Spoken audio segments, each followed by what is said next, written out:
Medlords and ladies, Jacob Butter speaking, and sorry about the camera. I don't know why it looks as blurry as it does today. It looks like someone breathed on it. Either way, I have just been going through all of the auditions that have been coming in for the new, well, I guess not the new characters, the new vacancies for the old Mutant Girl characters. And I'm here to announce the list.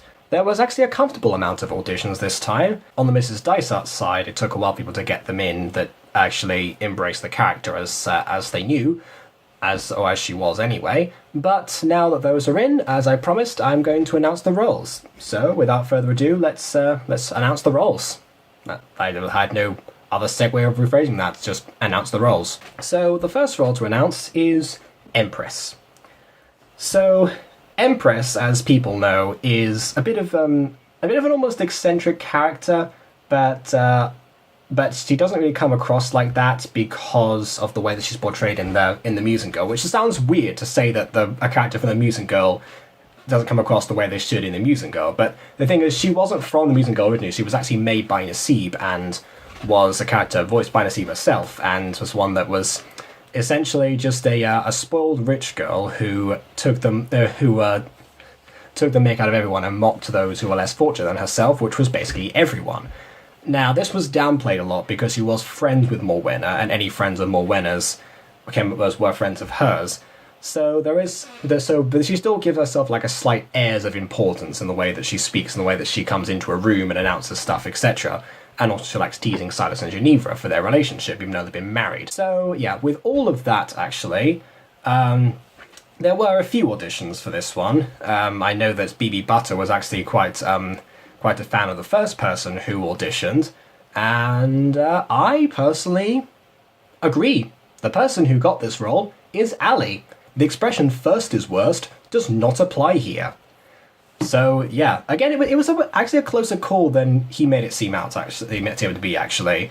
There were a few others that were just quite about there, but maybe one particular emotion line wasn't quite right, or wasn't, I guess, in the way that the source would, or a different spin on it that would make it unique but still match what the original intent was.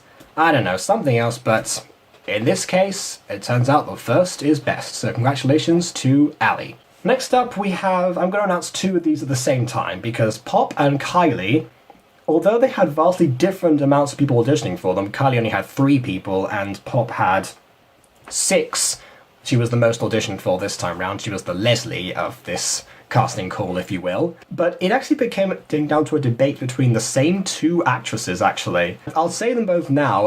Lizzie and Miller are the ones who got these roles, but it was a debate between not who got the part, but which one of them did slightly better at one role than the other. So, because they were both at the top of my selections, personally. In this instance, I have chosen to do them as follows. So I've got Miller as Pop and Lizzie as Kylie. Reason being, it's simply just down to the vocal register.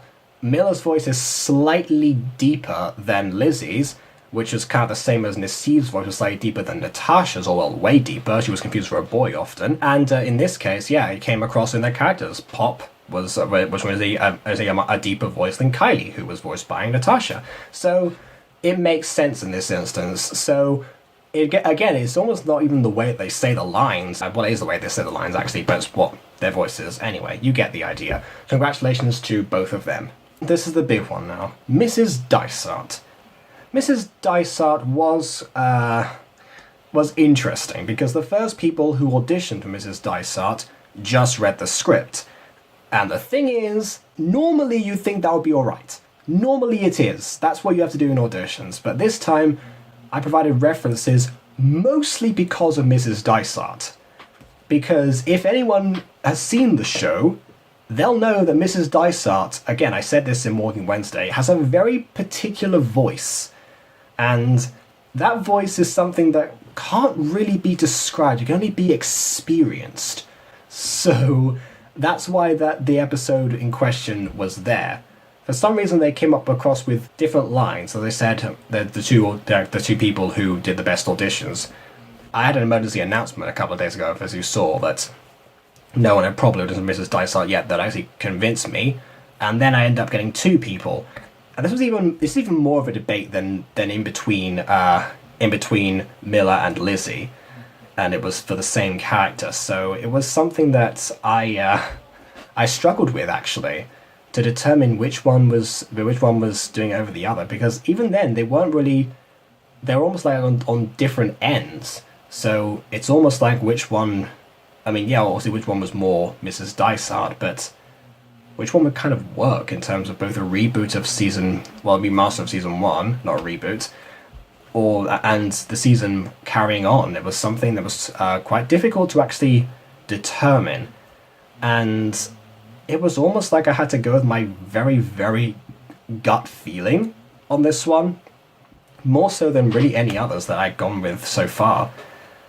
But in this instance, it was between Dino Caroline and XX Nova Knights XX, and the person that I chose was Dino Caroline.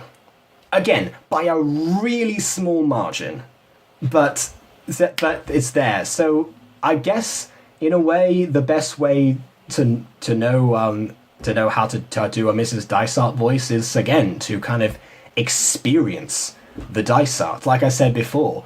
And I guess the person who experienced the Dysart the most, makes sense, is the one who actually watched season one all the way through, filled in for one of the characters who wasn't there, and now is part of season two anyway. So it kind of makes sense, given that someone who's so involved and invested in the show would know how to do the voice the best. So I guess that kind of makes sense in a way. So yeah, congratulations to Caroline. And as usual, commiserations to the ones who didn't quite make it, and again, there were some who were very close this time.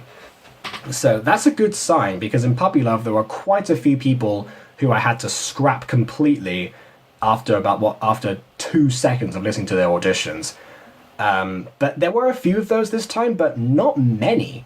So even though there were fewer characters, it was a bit more of a meticulous selection on my behalf. So I am pleasantly impressed with everyone, and I hope that everyone's voice acting endeavors succeed, and hopefully they'll stay in GLVA and I'll help them out with that.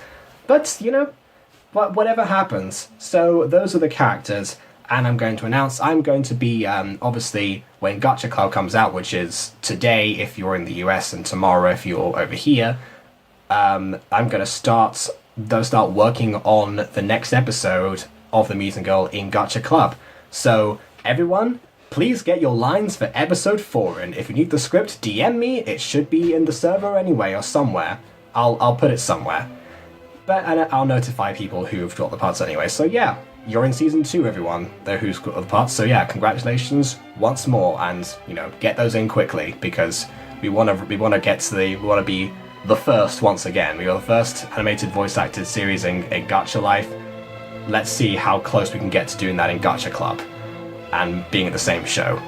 So yeah, the show must go on. The medium may change, and it continues, and the actors clearly change too. So yeah, once again, good luck to everyone else who's doing those. And please leave a like or dislike, because your opinion matters.